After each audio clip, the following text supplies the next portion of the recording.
Hello and welcome back to the Money Bear podcast. I'm your host, Chloe, also known as Chloe Bear Money Coach. And this is the podcast where we talk about all things related to money. And this week, our special guest is a pro when it comes to real estate and passive income. She's got multiple streams of income. And so I will be really excited to bring on Rachel Richards as our Money Bear guest this week.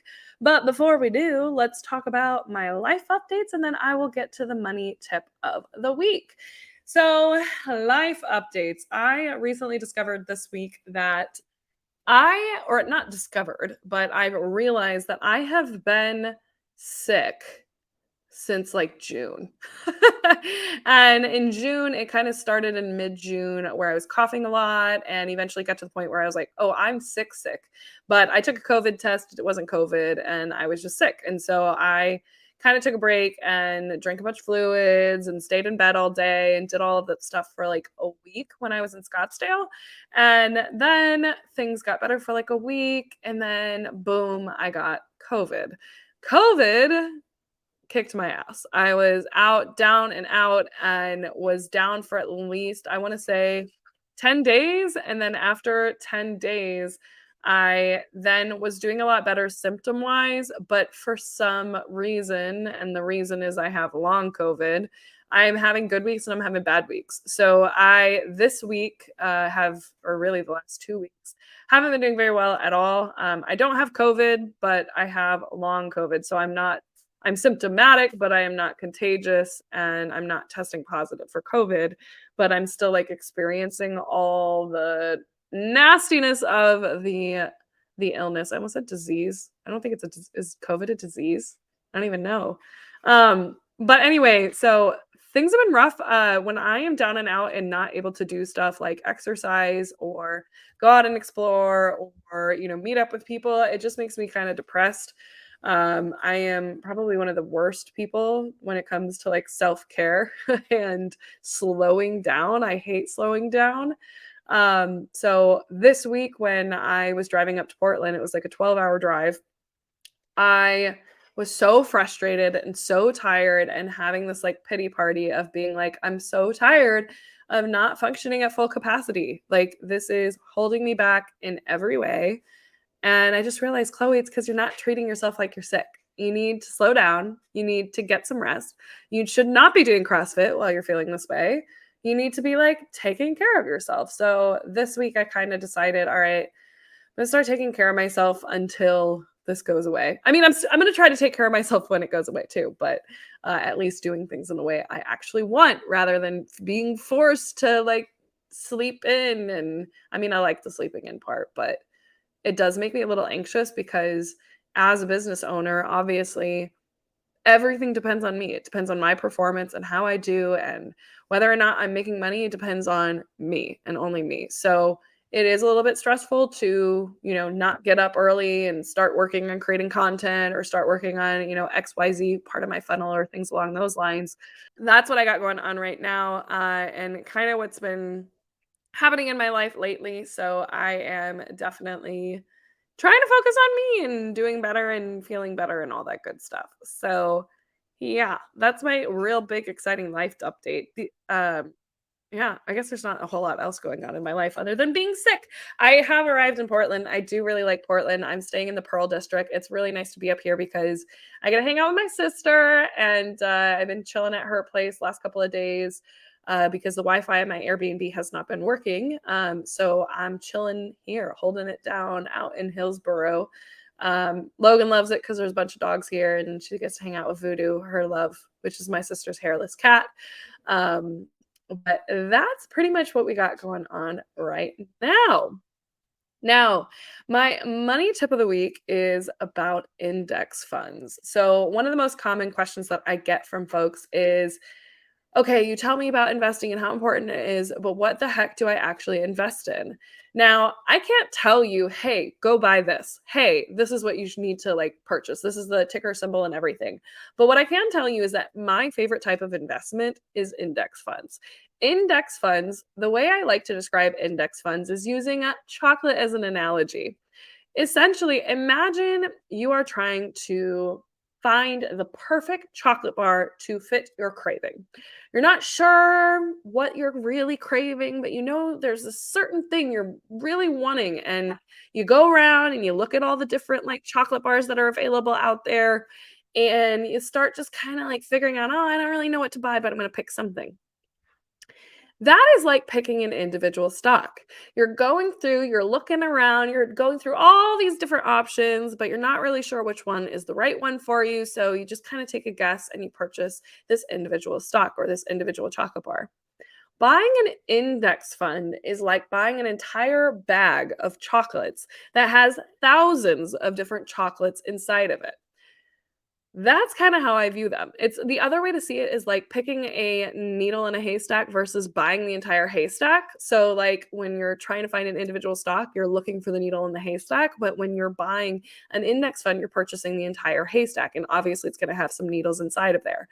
Now, what does that actually mean? So, an index fund is usually a mutual fund or an ETF. It's gonna be one of those 2 things. A mutual fund, all a mutual fund is a grouping of different stocks. An ETF is the same thing. It's a grouping of different stocks inside of that fund. But essentially, instead of just buying one thing, you're buying a bunch of different things inside of that index fund. What's really cool about index funds is that they are designed to be passively managed. So that means no one is inside of the index fund buying and selling day after day, trying to make you as much money as possible.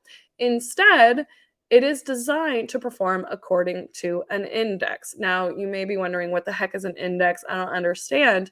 An index is just a fancy term for a grouping of securities, aka a grouping of stocks, a grouping of bonds, a grouping of whatever. So we talk about the S&P 500 index a lot. The S&P 500 is just a grouping of 500 of the largest stocks in the US inside of it. So when we talk about an S&P 500 index fund, well, that index fund is going to have all the same 500 stocks that are inside of the S&P 500. The entire purpose of an index fund is to mirror whatever index it's mirroring. So, or whatever index it's designed to be part of or to be mirroring. Sorry, my words. So S&P 500 index, you're going to have an S&P 500 index fund, and they're both going to perform the same way. So if the S&P 500 goes up 30% like it did last year, the S&P 500 index fund, can you guess what it's going to do? It's also going to go up 30%. So that is why I love these index funds, because there's not somebody inside of there actively trading day in and day out. That means that you're not having to pay high fees because you're not paying somebody's salary to do this all the time. You're also not going to have as many capital gains inside of the fund, which means these are a little bit more tax efficient, and essentially lowering our costs of our investments is one of the few things we can control.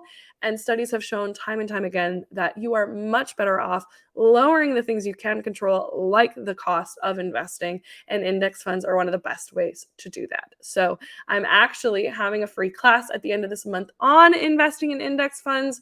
So be sure to check out the show notes. You can find it at thelazyiinvestorscourse.com/webinar.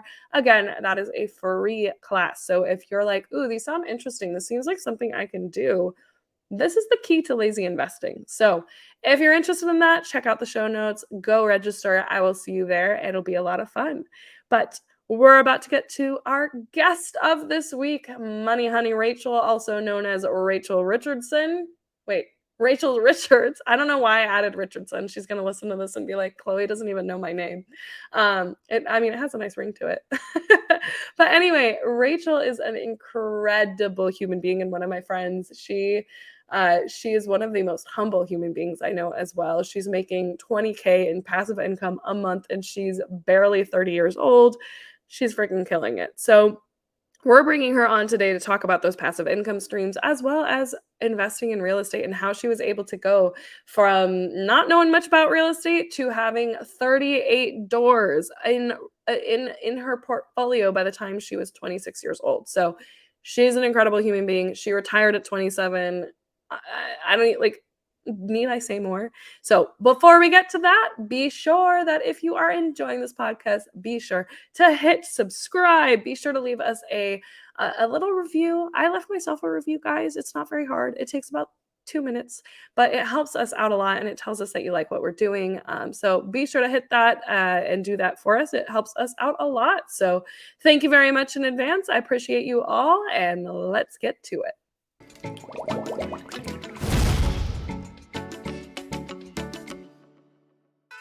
All right, welcome back to the Money Bear podcast. Today I've got one of my good friends on here, Rachel Richard from Money Honey Rachel. Rachel, welcome to the podcast. Hey girl, thank you so much for having me. Yes, I'm so excited to have you. Rachel and I became friends last year. I want to say like right after FinCon, where we had met briefly at Yeah. FinCon, and I was like, "Oh, Rachel's like the cool real estate gal. Like, I'm not cool enough to hang with her." And then she reached out to me. I want to say it was like December, and we just got on for a quick chat to talk about, all things that we're doing in the finance creator space. And then she came out to Encinitas for our little, like, I don't even know what to call it, like our little finance creators retreat. And Yeah. we've been fast friends ever since. So I'm pumped to talk about your journey and all that good stuff. Yeah, same. And I appreciate you because I need more extrovert friends because without people like you, I would just never talk to anybody. So thank you for including me in things. Of course, don't worry, I got you on that. So before we dive into kind of your story, can you tell people, like, give us your elevator speech? Who are you? What do you do on the internet? What do you do in real life? Give us all that. Yeah, for sure. Okay, so I'm a lot of things. I am a former financial advisor. I'm the best-selling author of 2 books. I By age 26, I had built a rental portfolio of 38 doors. And what people find most intriguing about me is that I quit my job in 2019 and became financially independent, and I'm now living off $20,000 a month in passive income. So that is high level overview. And I spend my time traveling. I'm nomadic. I hike a lot. I work out. I'm still working on growing my business. I'm still, working on that stuff. And yeah, it's a lot of fun. It's pretty cool. Oh my God, I love it. You guys. Rachel's like one of the most humble people I know. When she was introduced to some of the folks at the retreat the weekend that we had in San Diego, she was like, "Oh yeah, I just have a couple of books that are like bestsellers." And like she's so humble. And we had to constantly tell her what a big deal she is. And I love that about her because she's so down to earth, and like it's just so cool. I mean, the fact that you had all of that at 26 years old, 36 doors, that's insane. Thank you. Thank you. Yeah, I guess looking back on it, it does sound kind of impressive. So I appreciate it. Thanks. You're always like hyping me up. You're right. You're right. That's funny. Sometimes when I hear myself talk, I like think of you now and I'm like, yeah, I guess I do downplay it a little bit, but I don't want to brag. So Yeah, well, trust me, I don't think anybody would ever, you are never going to be at risk for someone thinking that you're bragging, because even just then you're like, yeah, I guess it is kind of a lot of stuff. I'm like, yeah, girl, yeah, you've been killing it for like many years. So for thank you, you.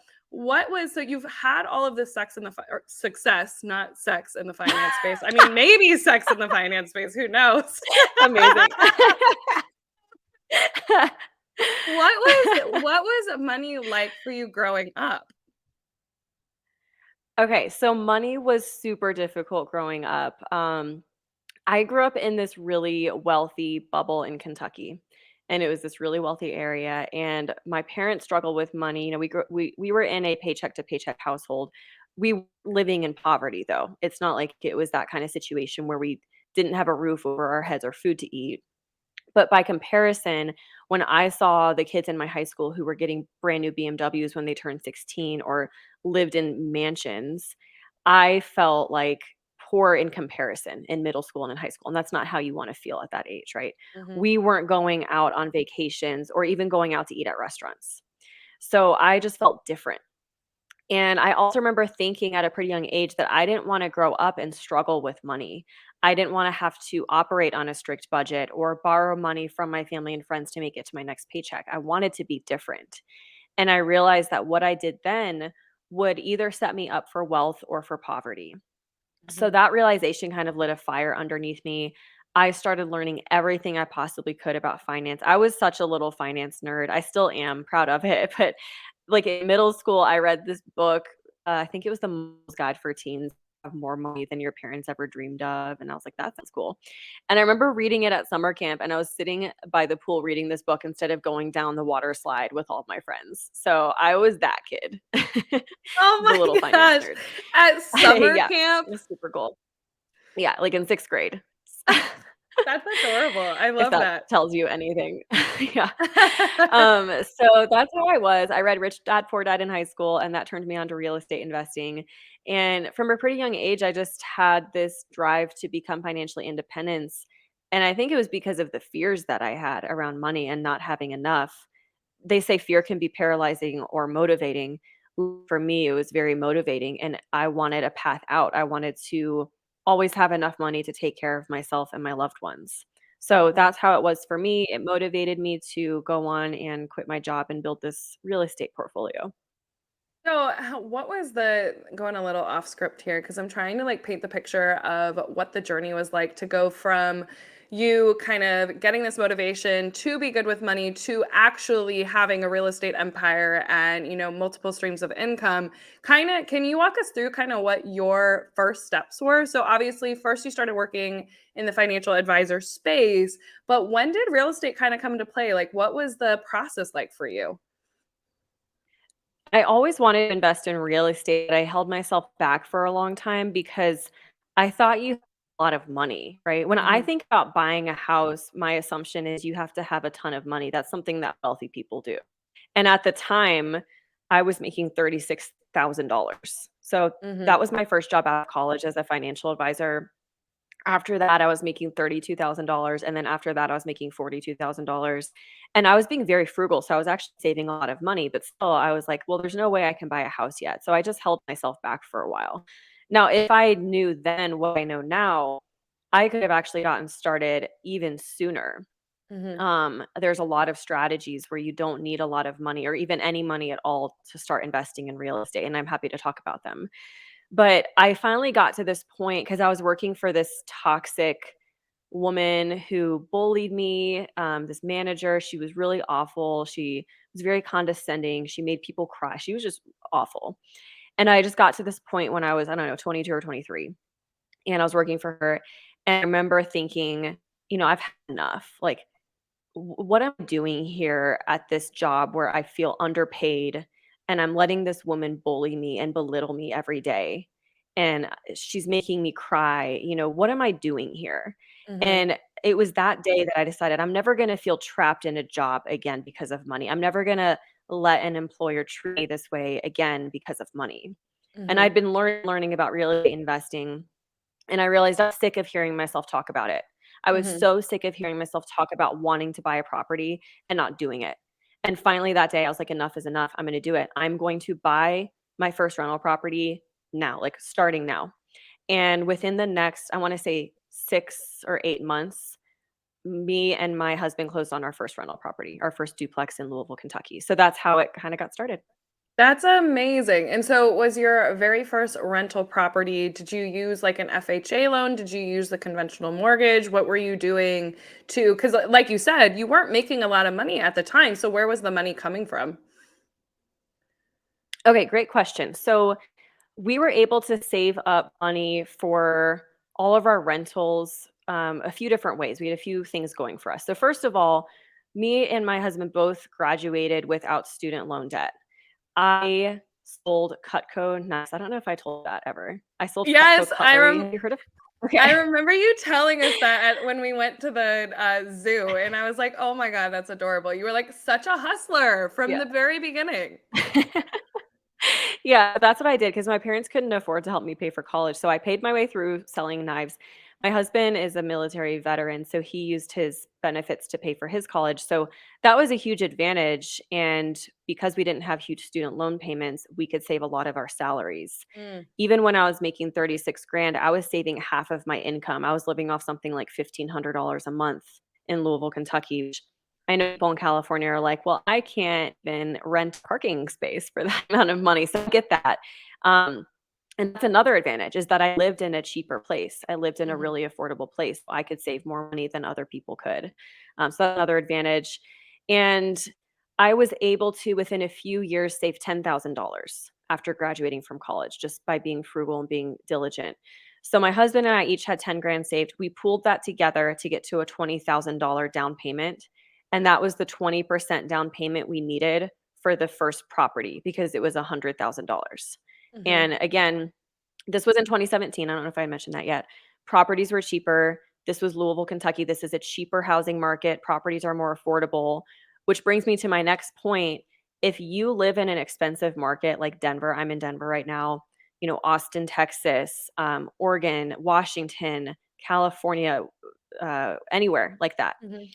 and you find it hard to invest in real estate because it's too expensive, look for properties out of state. Don't be afraid to invest out of state. I used to be very afraid of that, but now that I live in Colorado, I found it very easy to manage my properties from long distance. Mhm. But I was lucky at the time to live and invest in the same place. So that's Mhm. how we came up with the money for the first one. That's how we got our first duplex in 2017. So then after you have your first duplex, so that's one door, right? Because you guys living in one and then renting out the other, or were you renting out both? Okay, so we had a primary residence by then. We actually had 2 primary residents already by then just from properties we had lived in and then rented out. So we had already Mm, house hacked. I just don't talk about that part a lot because we didn't do that intentionally. It was just mm, properties that we already owned as primaries and then whatever. So we already had 2 single families, one that we mhm. lived in, and then the duplex we bought as an investment property. So by that Gotcha. point, we lived in one and then we had 3 doors technically. Gotcha. Okay, so how did you Yeah, go? Because you did this in a really short period of time. Because when you bought that first duplex, how old were you? 24. 24. That's insane. So from 24 to 26, you went from 3 doors to, you said 36? 38. Yeah, 38. 38. So what was the next step? What took you from that 3 doors to 38 doors? Okay, so that by that year, 2017, I never made 6 figures from a job or salary, and I'm not a trust fund baby. I always have to say those 2 things because I get asked that all the time, so I always have to 100%. clarify. Um, but by year, my husband just started making right at 6 figures, and we Mm, were still saving half of our income. So with our incomes combined, we were able to save quite a significant amount. mhm, So it was just continuing to be diligent even as we were getting raises and promotions, saving a lot of money. Also, we saved 100% of the cash flow on our rental properties as we were going. And that mhm, was actually hard to do because we had sacrificed so much for so long. And this first duplex took us months and months and months to find. It would have been very easy for us to say, we finally got a property, it's cash flowing $500 a month in profit. We can finally get a new car. We can upgrade our living mhm, style. We can move into a bigger place. We could have been like, pat ourselves on the back. We did it. Instead of doing that, though, we said, you know what, let's just keep waiting. Let's try to delay gratification a little more. So we decided let's save 100% of this cash flow and put it towards the down payment on our next property. And we mhm, kept doing that. So it was kind of a snowball effect. Every time we bought a property, we were able to save for the next one even faster. But the thing that really helped us scale quickly is the fact that I had my real estate license. mm. So I had my real estate license, and it was never to help people buy or sell houses. You have to be extroverted to do that, and you know me, okay? Too too peoply. Um, but I had my license for my own purposes as an investor.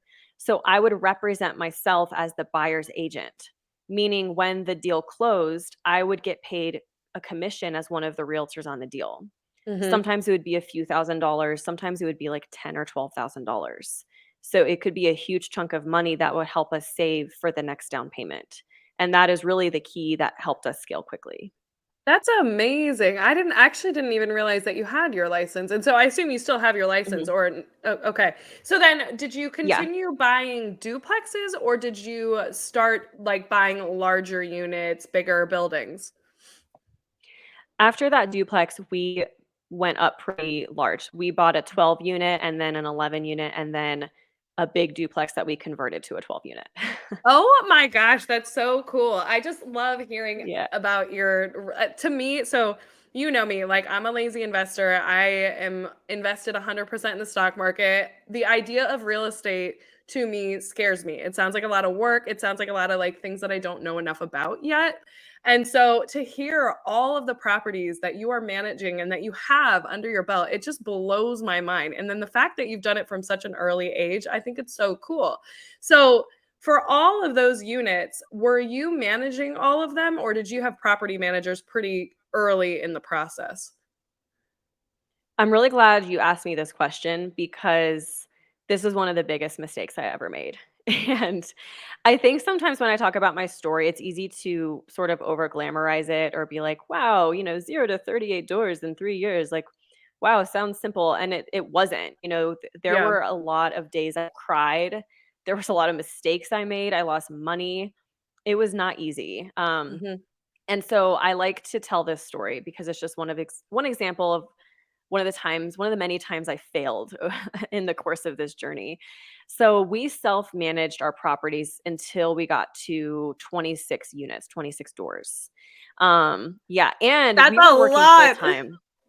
Yeah, Holy we were crap. working full time this whole time, and I was writing my books in the evenings, so it became unbearable. And also to your point, Chloe, one of the things I always tell people is that this isn't fully passive. Right. If you chances are no one wants to quit their job to become a full-time landlord, right? Mhm. So if you want this to be a passive income stream, you have to hire a property manager. And even with a property manager, it's not 100% passive Right. because there's still an aspect of manage the manager. So Mhm. a lot of the passive income streams I talk about, it's not 100% hands off. You might still have to spend a couple hours a week or a few hours a month managing or maintaining the income stream. But to me, that's a lot more passive than a 40-hour a week job. But I like to just 100%. clarify that. So Yeah. yeah. Okay, so we got to 26 doors. Then we were like, we can't keep doing this. So we had to hire a property manager. And this is where I went wrong because I was still trying to be so frugal, but it was like that I was trying to be too cheap with this Mm. and sort of cut corners with how cheap Mhm. I was trying to be. So instead of hiring a company, there was this husband and wife couple that had been working for us doing things like maintenance, yard work, just whatever for us with all of our properties. And they always worked so hard, went above and beyond. They had expressed interest in doing more for us. So we figured, well, why don't we make them employees of our company and make Mm. them the property managers? And we can save money. We can be a little more hands on with how they do things. Sounds like a win win, right? Right. Surprise. It was not a win win. It was a win lose. And guess who lost? Me. Oh no. Okay, so what happened? Yeah. Well, it started off great, and then 6 months in, things were just slipping, and my husband went to collect the rent from one of the on-site lock boxes, and he realized there was a lot of rent missing, and it wasn't just a tenant or 2 paying late, it was a significant amount. So, come to find out, they stole $6,000 in rent income that weekend, and we found out they had been squatting in vacant rooms and units in our properties for almost a year. Yeah, Oh and then they my took themselves gosh. down to Florida. Yeah. So, was that just, like, kind of a wash? Were you able to get any of that back? No, no, Oh we my never got any of it back. And there were more damages because they stole all the keys. So we literally had to get every key in every building rekeyed. There was other things. I think the total damages was like $20,000. oh Um, my gosh, and it was and this was, like, yeah, pretty it was early in awful. your career, in your, like, landlord property management career. So, what at that Yeah. point, like, was there any point where you're like, "I don't wanna do this anymore, like, this is too much, Oh, this is that was insane." it. Yeah. Yeah, so That was the what first time that I was like, "I wanna quit." Like, "What am I doing? This isn't worth it." Because it was such a violation of trust. Mhm, I really did. I thought about quitting. I was like, "This isn't worth it. I can't believe this. People are awful, out to get mhm, me, whatever." I definitely had my pity party for a week or so. But then I realized, well, every investor goes through this. This happens to every landlord. I don't know a single friend I have who's an investor who doesn't have a horrific story to share. It's just part of right, it. And once you right. have that, then you're a real landlord. So congratulations. Um, but I learned my lesson And the moral of the story is this is not the place to be cheap, right? You Mhm. don't go with the cheapest option because that's rarely the best option. And if we had hired a reputable licensed insured property management company and one of their employees had done that to us, they would have been Mhm. liable for the damages, not us. And this really Right. goes for every professional that you hire in your business, your CPA, your attorney, your contractor.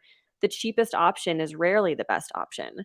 It's a Right. lesson I have to relearn over and over again. I don't know why. Why can't I get this through my brain, Rachel?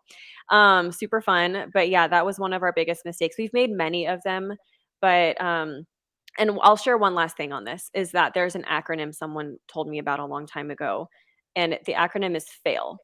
And you Mhm. think that you fail, but you don't fail because FAIL stands for first attempt in learning. And that's all it Mm. is. That was my first attempt in learning, and I'll never make that mistake again, and I'm now a stronger and wiser investor for it, and I can share my first attempt in learning, and hopefully a lot of other people will learn from it. So that's the silver lining. I love that. And I mean, also, what a lesson in resilience. I mean, the fact that at that point you didn't quit, it's like your resilience, you just doubled your resilience. And then the next thing that happens, it's going to feel like, oh, this isn't my first rodeo. Like it could have been Yes. worse. I already went through a $20,000 and who knows how much time kind of mistake. And now it's like, well, bring it on. And that's exactly what happened the next time, and the Mhm. next time after that, I was just like, "Okay, well, I've done this before, so let's roll up my sleeves and handle it." Yeah, exactly, which I think is such a great portrayal of strength. So holy cow, that's wild. So after that, I assume you found property managers that were no longer, mom and pop, kind of like off the street folks that you wrapped in. Um, was there anything else that you did going from that 3 to like 20, or I'm sorry, 38 that you want to mention?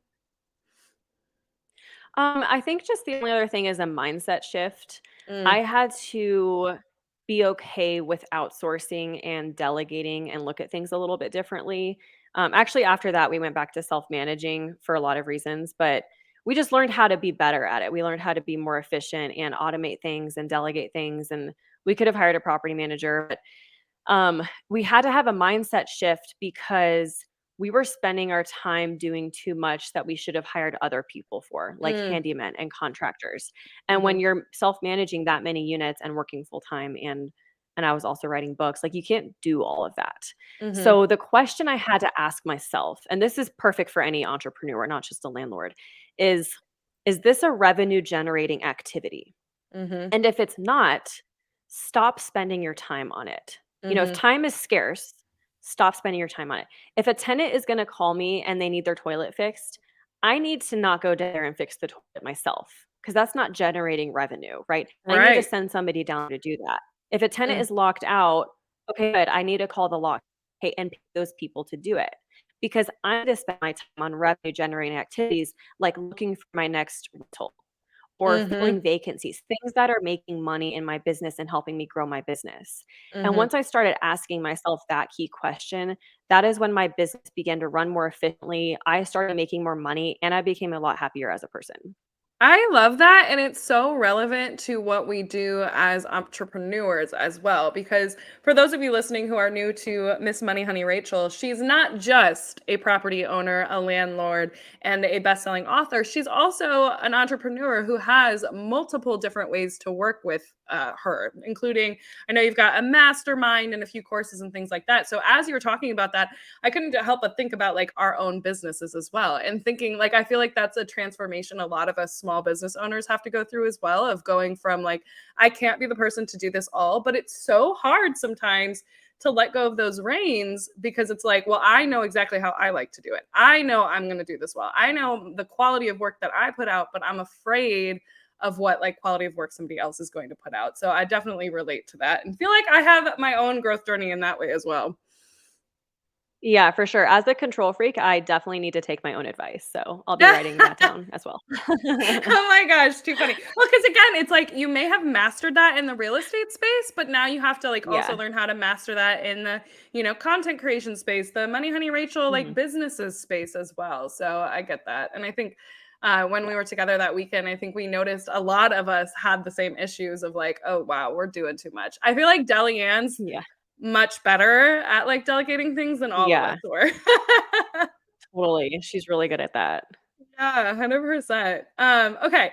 So right now, obviously real estate is still a very big part of the money that you've got coming in, but what other passive income streams do you have going on right now? So I have a lot within real estate. I have rental properties, syndications, things like Fundrise. And then I have just, interest income, dividend income. Then I have my book royalties. Mhm. And one of my passive income streams is one of my courses. And then I have print on demand. And I think that's it. Yeah. Okay, and when you say print on So I think demand, it's like downloadables or something along those lines? it's a little different. The downloadables is a slightly different income stream that I know a lot about, but I don't personally do. Mhm. Print on demand is when there are a lot of platforms that have physical products like tote bags, phone cases, t-shirts, whatever. So you can go on these platforms like Amazon Merch is one of them, Redbubble, Teespring, make designs. So they can be Mhm. text designs, graphic designs, and then you upload them onto these products and you only get paid if and when they sell. So you're not Gotcha. handling inventory. Yeah, you don't have to, like, have an inventory and resell products or print or ship products yourself. It's completely hands off because the platforms do all of that. It's made to order, it's print on demand. You only get paid if and when they sell. So I think it's brilliant. I think it's a really easy one, or not easy, but it's beginner friendly. So if you're looking at Mhm. which passive income stream should I do, you don't really need money to start doing this. You do need to invest your time to start doing this, but I Mhm. think it's one of the cooler ones for sure. That's really cool. That's kinda how my merch I don't really do a lot of merch these days, but when I was doing merch, that was how my like the Printifies and like the Printfuls of Yeah, the world. Yes, I gotcha. That's very cool. exactly. Now, she kinda Yeah. glossed over her book royalties. Are you comfortable sharing just how much those royalties bring in for you in any given year? Oh, for sure, and I'm transparent with all the financial stuff. So, last year, I made $97,000 in profit from my 2 books. That's So, yeah. amazing. Oh my gosh. She's almost Thanks. breaking. I bet you this year it'll be six figures because, like, we're just I going to slowly work know. our way towards it. But damn, six figures of Yeah. income from a book that you had to write one time, which I'm sure was a lot of Mhm. work, two books that you had to write one time. But now they're consistently Yeah. bringing in you money. And now, what a lot of folks are maybe not aware of is that you self publish these too. And you're a huge advocate for self publishing. Yeah, I think self-publishing is amazing, and I read a statistic somewhere, something like 83 or 86% of people want to write a book.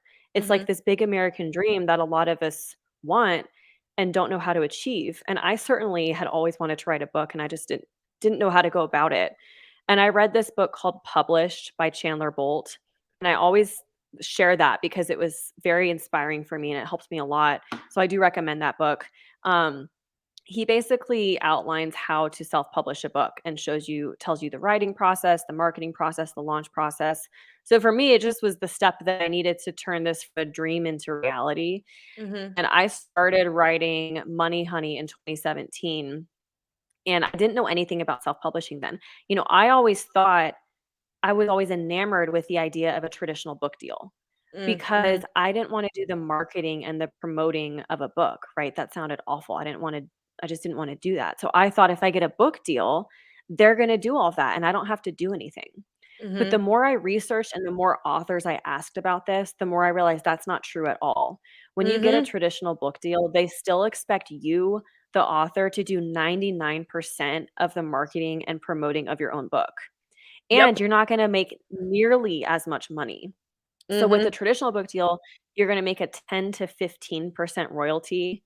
When you self-publish on Amazon, for example, you can make 35 to 70% royalties. So it's a huge difference, and you're gonna have the complete creative control over your own product, your manuscript, your book cover, everything. So Hmm. I think it's the way to go. I think if you don't have a platform, like, no one knew who I was in 2017. I didn't have an email list, I didn't have an Instagram, I didn't have a following. If you don't have a platform, or if you're a first time author, I would strongly encourage you to consider self publishing. Yeah, I mean, gosh, she's now got you could live off of your self-publishing income alone at this point. Like Yeah. it's Yeah. wild. And I want to echo what she said. I mean, I was going through the process of a book deal this year, a couple months ago, and I remember going through the process and realizing like they ask you for every level of the ways that you can promote the book.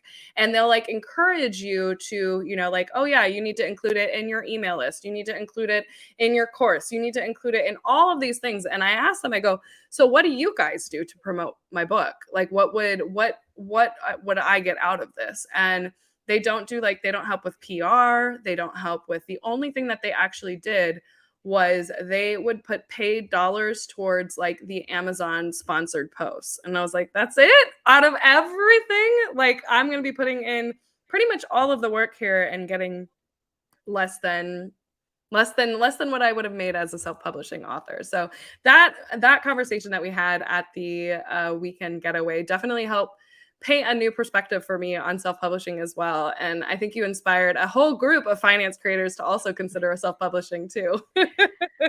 That's awesome. That makes me very happy. But yeah, I Yeah. mean, it's so interesting. It's like what does a traditional book publisher even bring to the table anymore? Like, yeah, they can help you get your book in physical stores, but who goes into Barnes and Noble anymore? Like, Right. I don't Sadly, that's so true, right? I know, but everyone buys books online now, so it doesn't make a big difference. But yeah, so I'm Yeah. glad that helped change mindsets. That's cool. Yeah, for sure. All right, I got two more questions for you.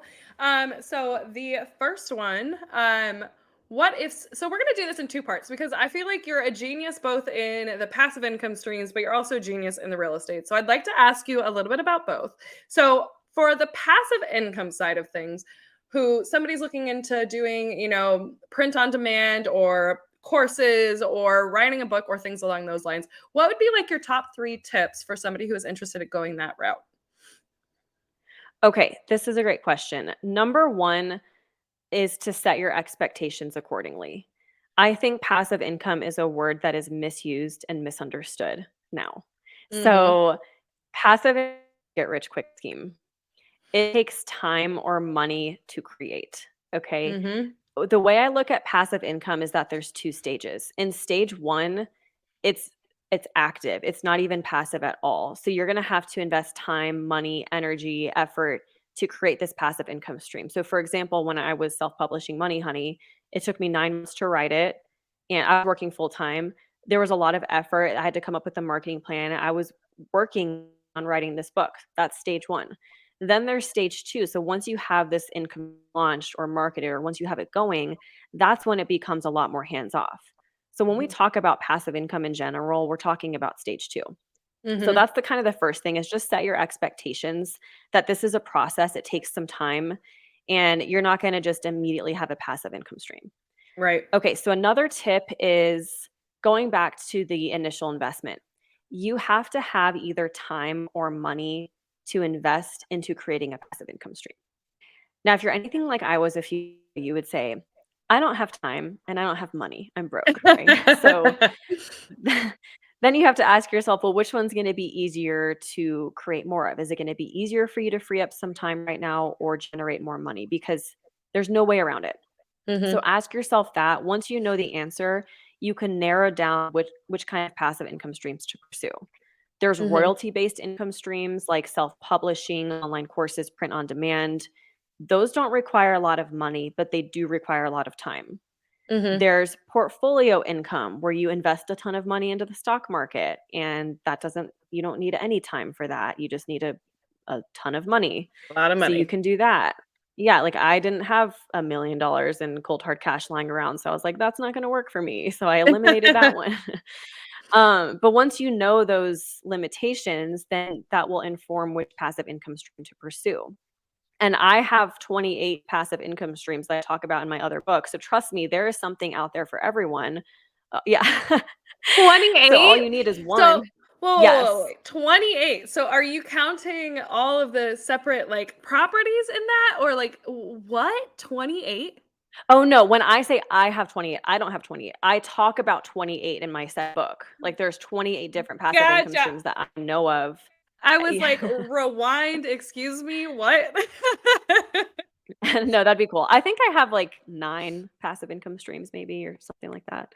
So, That's awesome. um, yeah, thank you. But all you need is one that works well, and then you can grow that one passive income stream.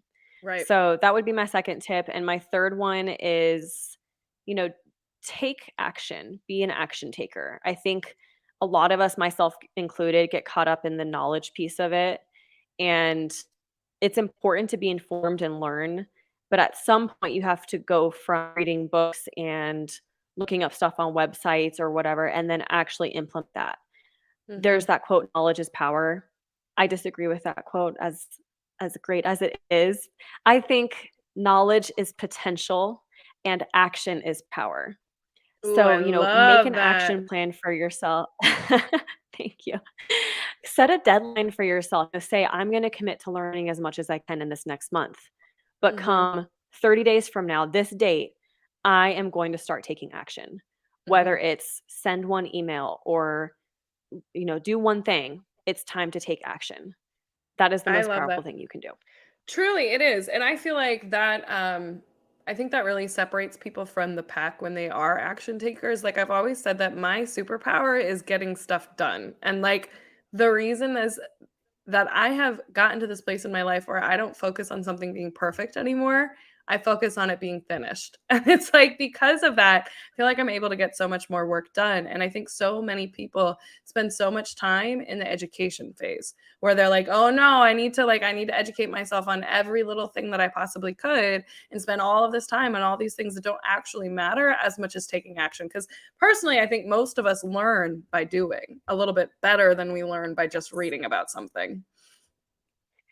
Yeah, I agree. My mistake was that I was afraid to make mistakes. And Mm, I thought if I just learn more and fully prepare myself, I won't make mistakes. mhm. The problem with that is that no matter how much you prepare, you will still make mistakes regardless.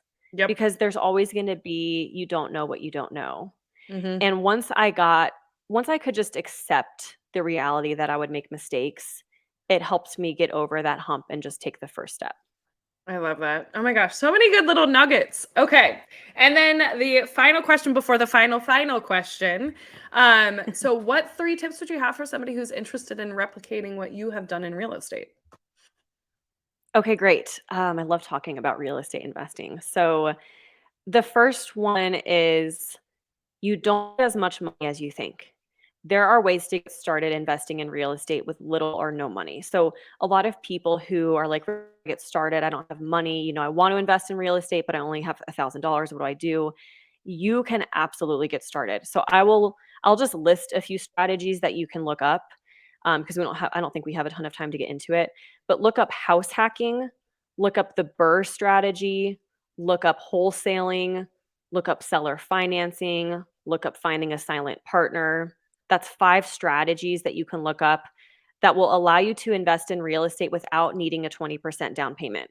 Some of them you don't need money at all. So check out those 5 strategies and just remember that money is only an obstacle because you're telling yourself it's an obstacle. Mm, Really, when it comes to investing in real estate, finding a good deal is actually the hardest part. In reality, it's actually the hardest part. If you find a good deal, the money will come, I promise you, because there's other investors who will see that good deal and they'll want to partner with you to help you make it happen. mm. So that's my first tip. Love that. My second tip, thank you, is focus on location. Focus on finding a good location. How do you do that? How do you pick a city? How do you pick a state? Look at affordability. So that's the first thing. Is it affordable? Can you afford to, it's easier to invest in Indiana than California. Mhm, Look at if it's landlord friendly. You need to have control over your own property and and you need to have rights over what you can do with your own property if someone doesn't you need to have a landlord. So look mhm, into whether your state is landlord friendly. Make sure the property taxes are low to average. Um, Also look at the market itself. Is the population growing? Is the unemployment low? Is the market solid? And then try to find an area you're familiar with. Either you live there, you used to live there, you have family there, you used to vacation there, you have a friend there. mhm, Just having someone on the ground is going to make things a little bit easier for you. mhm, So focus on location because location is the most important part of it. And then lastly, ask yourself time or money.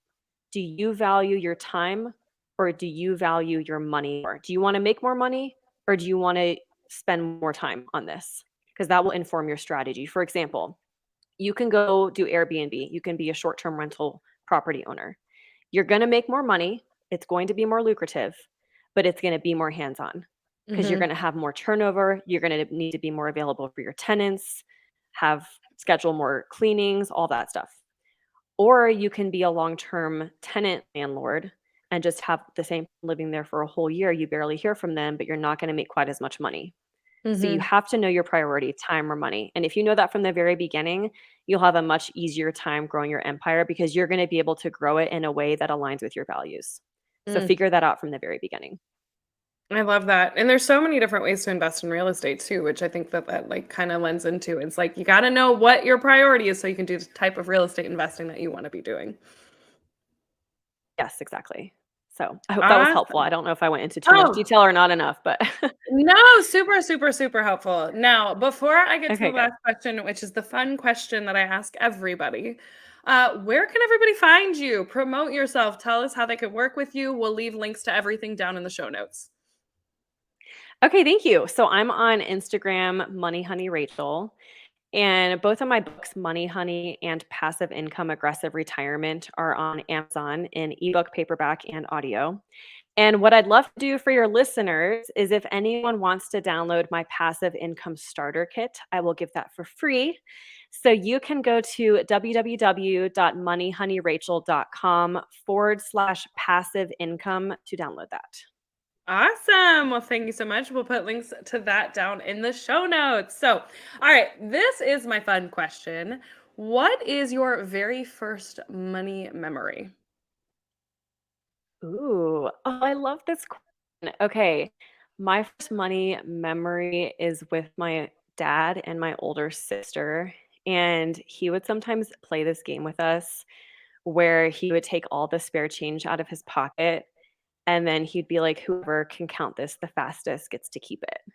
So it was Gosh, this cute little, like, math game. that's So so it was a cute. learning exercise, yeah, and then we would, like, sit there and count all of the change, and then he would normally just let us both keep it or split it or whatever, but it was super cute. Gosh, I love that. I've never heard anybody doing I that know, before. That's so cute. And it's really. like, and Yeah. also, did you notice out of your sister, because it was it just your older sister or was it your younger sister too? I just remember it being my older sister because there's a bigger age gap between my younger sister and me, so Mm. my older sister were could be more competitive or, like, older where we could count change sooner. Oh my gosh. So which one of you is more competitive, or were you guys both equally competitive? I think I'm more competitive in general, but I think we both would win equally. So, That's amazing. I love that. That's so cute. yeah. I That's what my favorite question to ask people because it's like not something you think of all the time of like what was my first money memory, and it's like interesting too to see how maybe that might have impacted people later on in life with their money, and it sounds like that gave you the hustle from the beginning, girl. Yeah.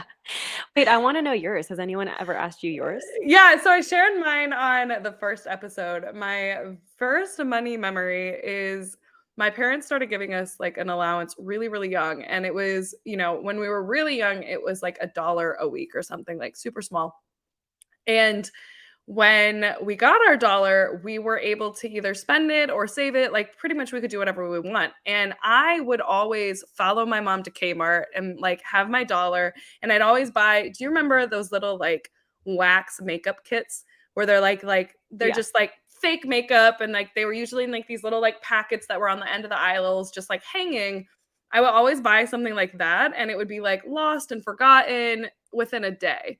And my brothers, all of my brothers were really, really good at saving their dollars. And I remember thinking, like, oh, I guess girls are just bad with money and boys are good with money. And that's just how it is. Because my brothers, they could save all their dollars and then they'd buy these cool, like, robot toys or whatever. And I just always be like, I just can't do that. So, and for a really long time, I believed that for some reason. Wow. So, yeah, it was And just look at you now. and Look at look you at me now. now, living the rich bitch life. Oh my gosh. Well, thank Amazing. you so much for coming on today. I feel like there were so many great gold nuggets, and I love bringing on a real estate expert because I am certainly not that, and you are just a wealth of knowledge. So I appreciate you coming on, and Yeah, of course. we'll miss you Anytime. at Thank you so much for having me. Yes, of course, and we will miss you at FinCon. The whole group's gonna be there. We're gonna just like FOMO you so that we can like peer pressure you into coming. If you peer pressure me hard enough, it might happen. I'm just saying. So I'm sending you peer pressure right now. it's awesome. Oh my gosh, I love it. See what I tell you guys. She's an amazing human being, so humble. She talks about these achievements like, oh yeah, is that cool? You know, I absolutely love Rachel, and I am honored to have her as a friend. And I hope you guys learned something today too. I feel like there were so many amazing gems dropped during that little interview. So check it out. Check out the show notes for all that details on what she was discussing. You guys attending. But as always, since we are talking about finances on this channel, friendly reminder that nothing on the show is to be construed as financial advice. This is for educational purposes only. We always recommend consulting with a financial professional if you are concerned about your own situation, but always do your own research. And if you want to see our full terms and conditions, just head on over to clobear.com and search for terms and conditions, and it'll come right on up. So thank you guys for being here. If you made it this far and you haven't already subscribed or rated or reviewed us, it takes about 2 seconds and it helps us out a lot. And if you are starting your money journey now and you're thinking, Clover, where the heck do I get started? Highly recommend you go download our free Get Your Money Right guide down in the show notes. So we hope you grab it there. Hope to see you in some free classes coming up. And if you guys enjoyed this, thank you so much for listening, and we'll see you next week.